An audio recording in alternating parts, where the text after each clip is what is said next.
Please let's invite Pastor Adonia.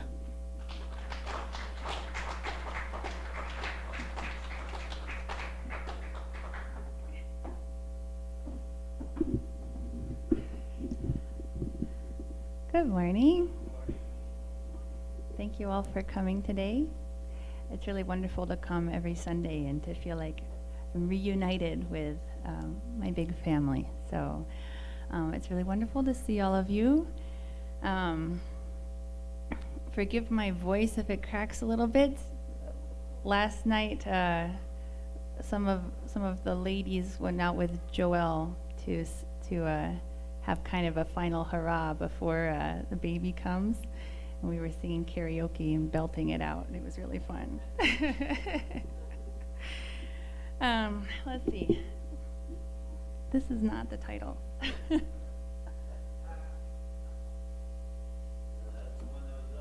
No. The title of my message today is Hard Truths. So, this will be a fun one, guys.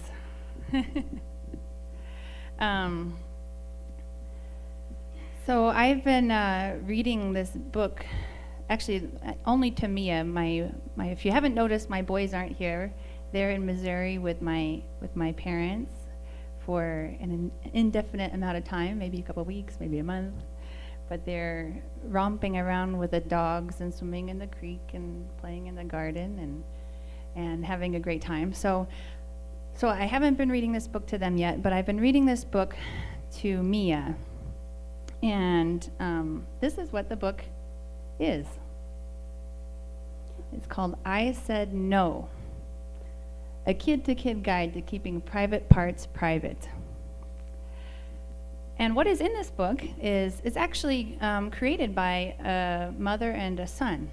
And they created it after the son had an experience at a sleepover party where he felt very uncomfortable. And they wanted to share strategies for families to protect their children, to give them tools to be able to say no, and to recognize certain situations where something that's not good might happen, and to empower kids to be able to tell their parents or tell somebody they trust if something does happen. And so I'm doing it because I recognize that there are some hard truths that parents need to tell their children. Some hard truths that I have had to come across in my life. One is kind of funny, actually. I was a firm believer in Santa Claus until I was 11 or 12.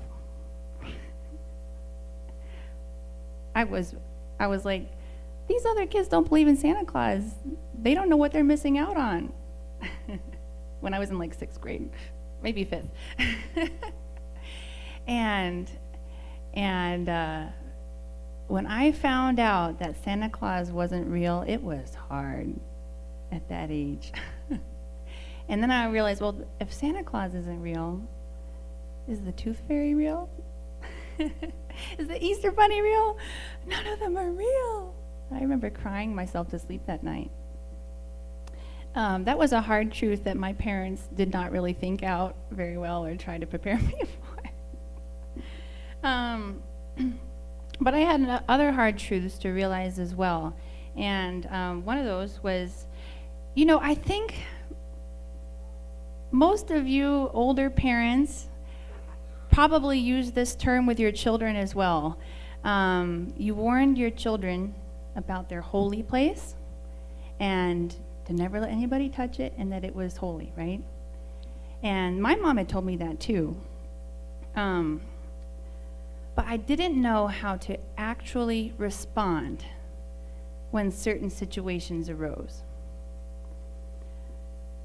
I didn't know what to say or how to say no when they played out.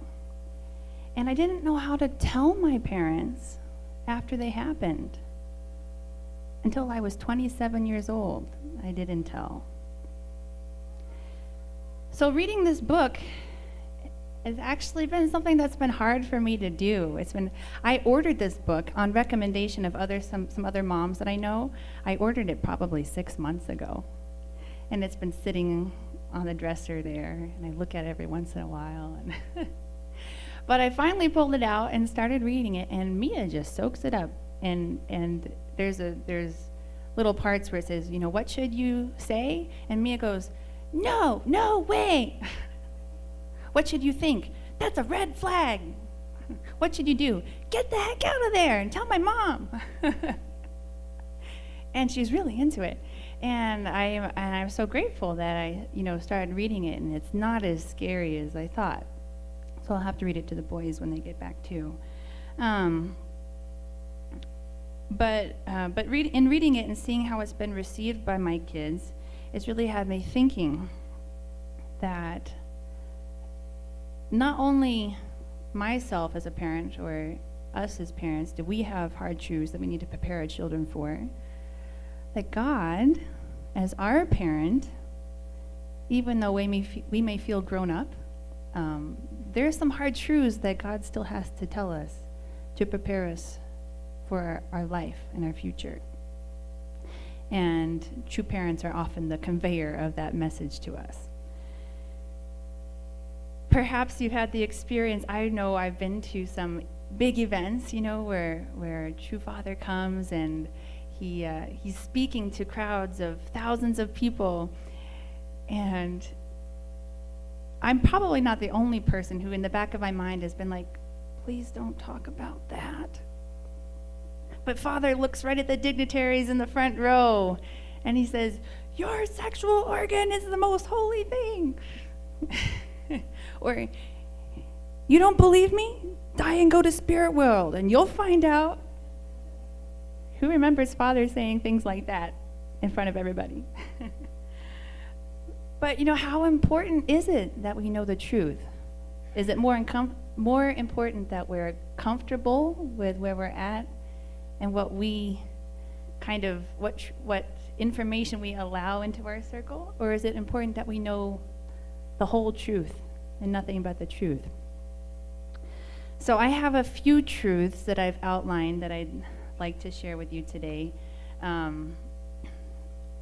don't think it's a comprehensive list, but it's a few that came to me as things that true parents and God kept coming back to. They didn't want us to miss out on these important truths. So I actually forgot to make a heading for each one, but the first hard truth is that there is a life after death. There is a spirit world where we continue to live. And in addition to that there is no judge at the pearly gates who will direct you through them or down to hell. But actually, it's we who decide where we reside based on where we feel the most comfortable, based on how we have led our life, based on what degree we've been able to live and breathe love, essentially. So I have a few quotes to kind of illustrate this. Since air in the spirit world is composed of love, if your spirit self is not prepared, you will not be able to breathe when you enter the heavenly realms. The world here is a world of air, but the next world is a world of love. You have to prepare your spirit self to feel love. Otherwise, you will not be able to establish relationships in the spirit world. And then this one is from the Divine Principle. It is not God who decides whether a person's spirit enters heaven or hell upon his death. It is decided by the Spirit himself. Humans are created so that once they reach perfection, they will fully breathe the love of God. Those who committed sinful deeds while on earth become crippled spirits who are incapable of fully breathing in the love of God. They find it agonizing to stand before God, the center of true love. Of their own will, they choose to dwell in hell, far removed from the love of God.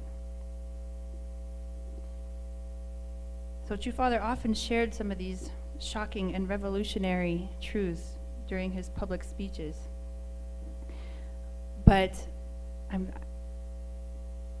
know that he felt that it is more important for them to hear than to be blindsided by the truth at their end of their life, right? This is a truth that is crucial to be aware of. I think that when we can accept this truth, accept it as a reality, then we can be reminded of what is really important and how we really want to live our life. Not just based on the day-to-day happenings, and I've got a deadline here to make, and I've got to get the kids registered for school, and I've got to make this much more money if we're going to make it to the end of the month. But what do we want to resolve before we go to the spirit world? And what do we want to create before we go to the spirit world? Knowing that we continue on who we are, and our relationships continue on the way they are. So, and some people are more, living in tune with this than others. I know for myself, I can kind of get caught up in what I'm doing, and I just charge forward for a while, and I'm like, oh, wait, what? That's right. Oh, yeah, I got to prepare for, eternal life. But some people are really they're thinking about it all the time. But we can still use the little reminder, the nudge, back in the right direction. So that's hard truth number one. Hard truth number two, unfortunately, I, again, don't have the heading, but hard truth number two is that the parts of our body that are most defamed and dirty in today's culture, essentially our sexual organs, are actually the most carefully designed by God, and that the sexual relationship between a husband and a wife is where God can be most present in your life.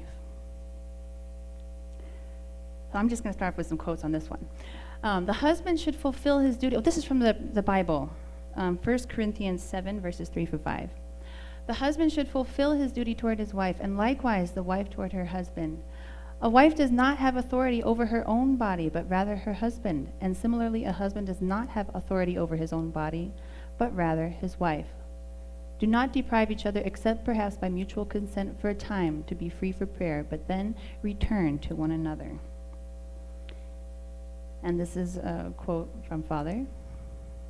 Your organ of love is more important than your brain. The origin of true love is not in your brain. The origin of true lineage is not in your brain. Where is that origin? It is in the reproductive organ. Everything is in the reproductive organ. And there is life, and there is love, and in there is lineage. It is the original palace of love. We find also the root of life and of lineage residing there. This is the most precious place, not only in the human body, but also in the world and throughout history. Without it, the multiplication of humankind would be impossible. One more. The place of conjugal love is the flower of the whole universe. A wife is a composite of all people in the Museum of Human History. She is the flower of her entire lineage. God is present on her wedding night. After waiting throughout history, finally, God can settle in the joyful place of a man and woman's love. How awesome is this place? So, some of you may be trying not to make eye contact with me or think about something else right now. I find it interesting how this can be so hard for so many people to hear. And interestingly enough, sometimes including and even especially people in our own faith. I think we hear the words like, God can come down when we are united. And so we think, yes, when I unite my mind and body, that's where God is. Or, oh, when I unite with my husband on how to raise our kids, that we've got unity and God can come down. Or when we're united on our mission, God is there. Or When we can agree on the same thing for dinner, sometimes we feel God that way too. But and definitely God is there in all of those, right? Anytime there is unity, that is a reflection of God. God can be there. So I'm not saying don't do those other things. God is there too. All of those are really important.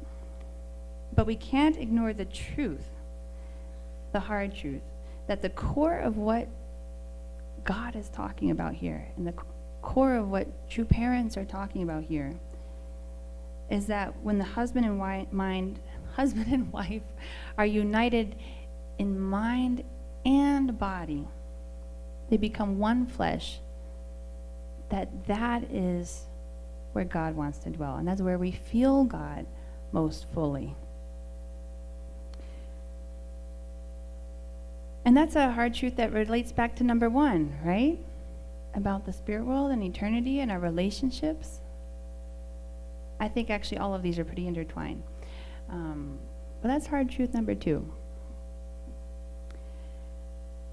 Hard truth number 3 is the truth that we all have a dark side. Actually, in the divine principle, it describes how all of mankind is in what we call the midway position. And in the divine principle here it says, actually, that's not it. But in the divine principle it says, the midway position is a position between God and Satan where we are relating with both. And both God and Satan have a claim on us. If the body and mind are not united, that realm of disunity becomes Satan's territory. Neither hell nor heaven exist separately from you. They are both within you. So since the fall of Adam and Eve, Satan has been able to claim humankind as his, right? Ever since then, there's always that hook that we are the descendants of their fallen relationship that was centered on Satan. So meaning that we have fallen natures, right? We have a tendency to fail to see from God's viewpoint, to leave our proper position, to reverse our dominion, and to multiply the evil. We all have these tendencies. Other ways you could look at it is we have tendencies of jealousy, tendencies of arrogance, tendencies to covet, tendencies to want to hide our iniquities, our shame, and our sins.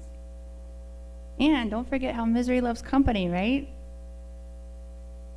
We like to multiply it as well, so we're not the only one standing out as the one who did something bad. So this is a truth, a hard truth we all face. I don't care if you just walked in the door today or if you've been around here and hearing this for 40 plus years. I don't care if you're the pastors. What is it for you? I think it looks different for all people, but we can relate to each one of those fallen natures.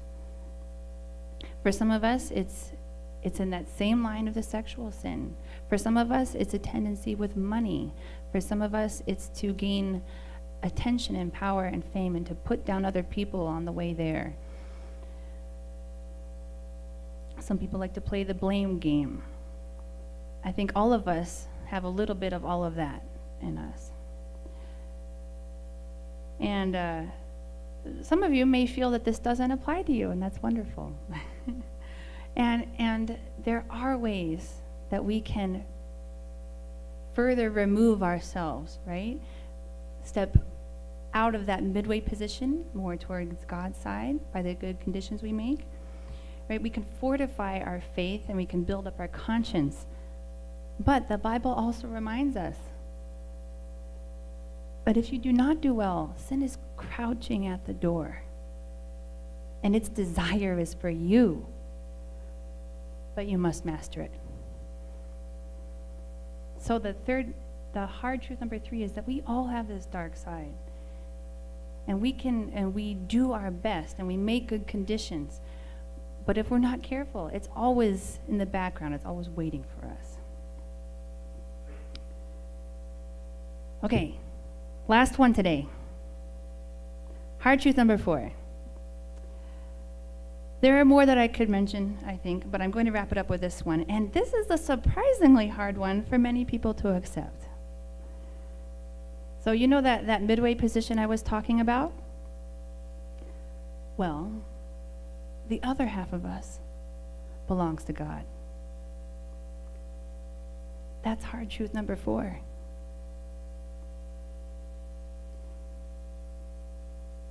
That other half is claimed by God because he created us. We are his children. First and foremost, we are God's children. God declares us his children and his beloved, and there is nothing we can do about it. That's the cold, hard truth.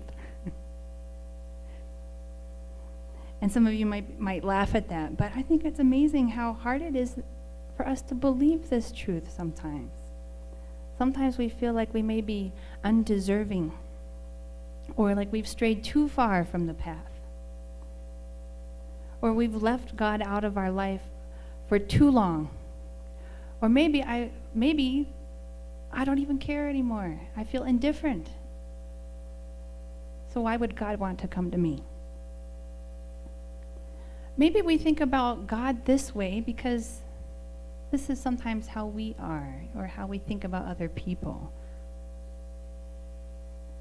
You know, sometimes we think about somebody and we label that person as too far gone. Or we see somebody get their just reward, and we say, well, they had that coming to them. Or maybe somebody hurt us, and we think, I'm not letting that person back in my life. They've hurt me too much. But that side is not the God side of us. That's the other side of us. And that is not God. That is not God's character. That is not how God sees us. I found this quote by Father, which I felt is really beautiful. God is the creator of all things, but he is also our true Father. That true Father will come to find us. No matter what difficulties we face, we have to keep on going. We have to persevere as we overcome the twists and turns of destiny to grasp our true Father's hand. And this is from the Bible, Isaiah 43, 1-3. Fear not, for I have redeemed you. I have called you by your name. You are mine. When you pass through the waters, I will be with you. And through the rivers, they shall not overflow you. When you walk through the fire, you shall not be burned, nor shall the flame scorch you. For I am the Lord your God, the Holy One of Israel, your Savior. So the cold, hard truth is that God is absolute, eternal, and unchanging. He's absolute, eternal, and unchanging in his love for us and in his faith in us. He believes in us, I think, way more than we often believe in ourselves. But this brings me back to the section of the Divine Principle that talks about predestination, right? God doesn't know how it's all going to happen, but God predestines absolutely that the kingdom of heaven will be here, and not only in heaven, but on earth, and that all of his children will participate in that, whether they're on this earth or in the spirit world, right? That is our destiny, and God believes it for each one of us. So I find that it's better to accept something than to resist it. I find that when we can accept something, even when it's difficult to accept, that then we can deal with it. We can do what we need to do, and it can actually be freeing because it takes out that fuzzy gray area of, or should I or shouldn't I? But you know what it is and you know what to do. I had a conversation with a friend. She's a first-generation lady on the East Coast, and she discovered that she had breast cancer. And she shared with me this story of how she couldn't accept it at first. She said, "No, it can't be. I can't live that reality. I want to pretend like I don't have it." But then it was always nagging at the back of her mind. But she had an experience where she prayed to God, and she just accepted it. And she offered it to God. And she said, "Well, this is, we don't know what's going to happen. Maybe we can cure it. Maybe we can't. But in the end, I'm going to end up with you anyway. So what can I do now with my life?" And since that prayer, her whole life perspective has changed. And she's living her life fully, and she's living her life giving to other people. And it's because that she was able to accept that truth and then deal with it. I have another example, but it's not that good. But I really believe that is why God gives us these truths, even if it's not the most comfortable thing to hear. And that is why True Father talked about it so many times. Whether it was in front of thousands of people or whether it was a 10-hour 100K with 20 people, inevitably, he would touch on one of these 4 truths. I think because our parents, our Heavenly Parent and our true parents, know that if we can accept these truths, then we can deal with them, or we can live accordingly in a way that brings us closer to God, that gives us joy, that gives us happiness. And also because nobody likes to be blindsided. So I'm going to leave that with you this week. I hope you take something to heart. Please don't take it all too personally. I know it was a little heavy today. But we love you all. God loves you all, and have a wonderful week.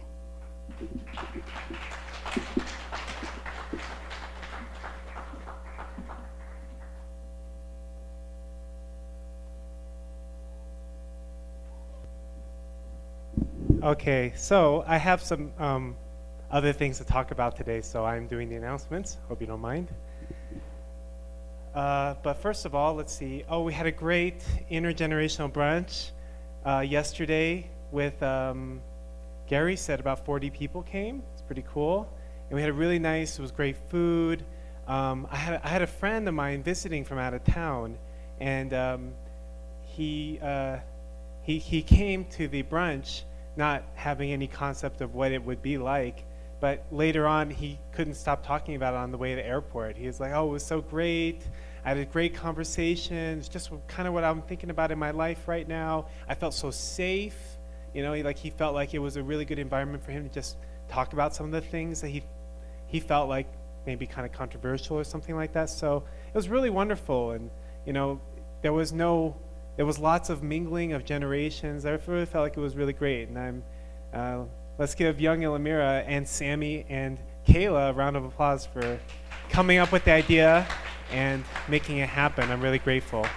It was really great. And there's a few more pictures. Really, really, really, really nice. Yep. Okay, and today at 12:30, my dad's giving a presentation called The Revolutionary Life of True Parents. And that will be here in the Welcome Center at 12:30. And yes, I left my notes somewhere. Are they over there? Okay. So this is a really special event that's coming up in a few weeks, and I hope as many people can come as possible. So Roger Wise and Shirley and Jim Chimes are working together to organize the 35th anniversary of the 1982 couples blessings. And it's a really, they've really put a lot of effort into creating a really nice occasion. They went around researching all different kinds of restaurants and places we could go, and settled on this Golden Shanghai restaurant, which is a 5-star restaurant and was voted one of the best 100 Asian restaurants in the United States. As you know, there are many Asian restaurants in the United States, so that's a fairly big deal. The couple is really excited to host this event, and so much so that they are closing their restaurant during the hours that we'll be there. They are bringing out special decorations, purple curtains, tablecloths, bringing in all their staff, preparing special meals, just so that we can have this celebration. It's the Golden Shanghai Restaurant. It's on Parker Road and Florida Avenue. I will be sending out an email today with more details, like addresses and things like that. But it's going to be wonderful food, be music, and the cost is $15 per person. I know, it's a bargain, right? Well, that includes tip, tax. They're giving us a great deal, but also the church is covering part of the cost.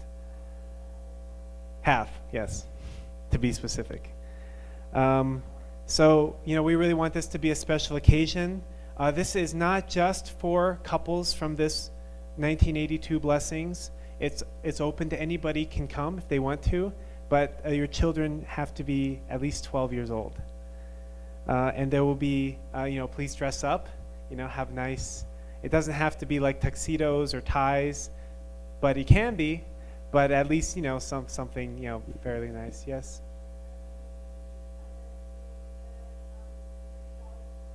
No. Yes, that's true.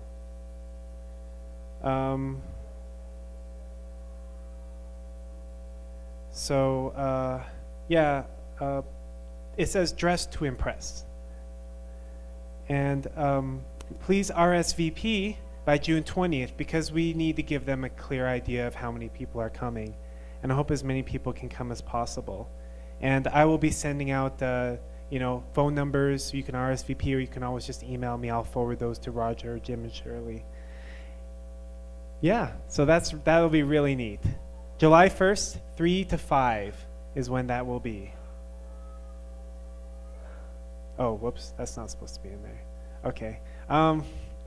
So it's that time of year where we're signing up again for cleaning and ushering and cooking. And I don't know if you've noticed, but these last few weeks we've been on the announcements. There's been a lot of need volunteer for this, cleaning, ushering, and things. And I really want to encourage all of you to consider what you could possibly help out with. Ushering, I don't know, seems a little bit intimidating maybe, but it's not that bad. You can greet people as they come in, give them a candy, and pray for the offering. And with cleaning, I know cleaning can be like a lot, but we've had a really wonderful experience doing it together with our kids, and it's just a really great way to just to help out. And I know cooking is a lot of work. Cook for a lot of people, but if you prepare ahead of time, you can do it very cheaply, and you can kind of get things done ahead of time, and it's just a really wonderful way to have that fellowship after service, is to enjoy a meal together. Because I was considering in my head, I was thinking, well, if there's not a lot of people are going to sign up, then maybe we should switch to just doing bagels every week or something like that, and which I think would work on a practical sense, but I think it's really nice. I think if we can keep this tradition going, because it's, I think that I feel a lot of love when families, make that effort to, cook a meal for the whole community. I know it's not easy, but I really feel a lot of love in it, and I feel like it's a really great, it's a great dynamic that we have in our community.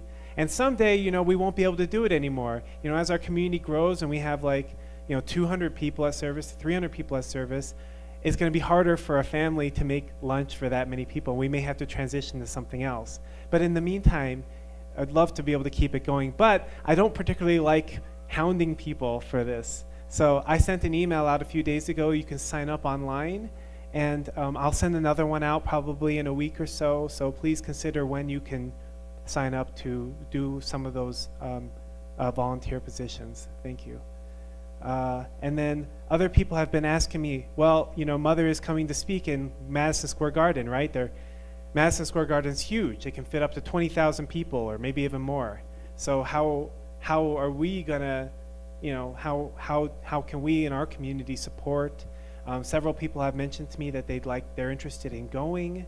So we have not made any formal decisions on how we're gonna make this happen, but we are, as a church, we are gonna support people to go.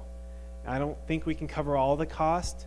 That's because it's quite a bit, but we definitely want to help. Like if you have a desire to go, we want to help you to be able to get there. And maybe we can rent some rooms at the New Yorker. Everything in New York is expensive. If you've ever lived in like New York, especially Manhattan, it's just everything is expensive: food, transportation, lodging.